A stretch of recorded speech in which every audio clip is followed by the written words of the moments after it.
Hey guitar lovers, I'm here now again to teach you a guitar chord. This tutorial is intended for open-minded or beginners. If you want this video, you can consider me as your friend by clicking the follow button on Facebook, Siriaco Garcia, and on YouTube, Akski TV Guitar Lovers Guitar Tutorial or Akski TV Guitar Lovers. Okay.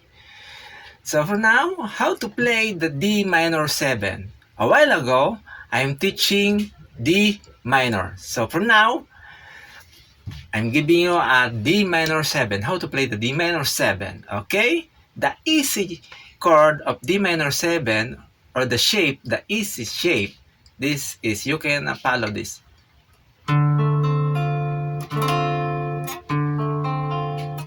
As you can see on the screen, this is the easy one or easy shape. So let's now proceed to a bar chord shape of D minor 7. We now move on to the 5th fret of our guitar fretboard. So let's imitate the D minor 7. Again, you need a pressing tightly your finger to avoid buzzing or to give exact sound of this chord.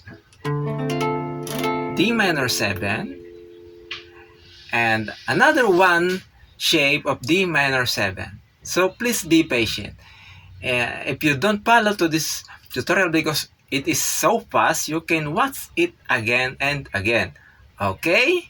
And then let's now proceed to the 3rd shape of D minor 7. I hope you are following. Okay. So, well, I'm giving you a formula or the construct of the guitar chord D minor 7. We're talking about the D minor 7. The formula of this chord is 1 minor 3rd and perfect fourth and then minor 7. And what is the 1 or the root? This is, of course, the D note. D minor 3rd, F perfect fourth, A.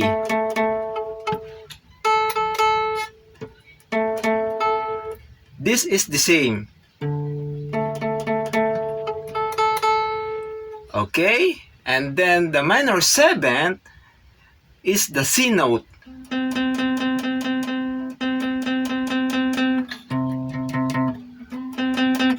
Yeah, this is the 1, 3, 4, and then 7. 1 minor 3rd, perfect fourth, and minor 7. The formula of this guitar chord D minor 7. I hope you are followed to this tutorial. And I will also repeat, if you want this my tutorial, you can follow Siriaco Garcia. Okay?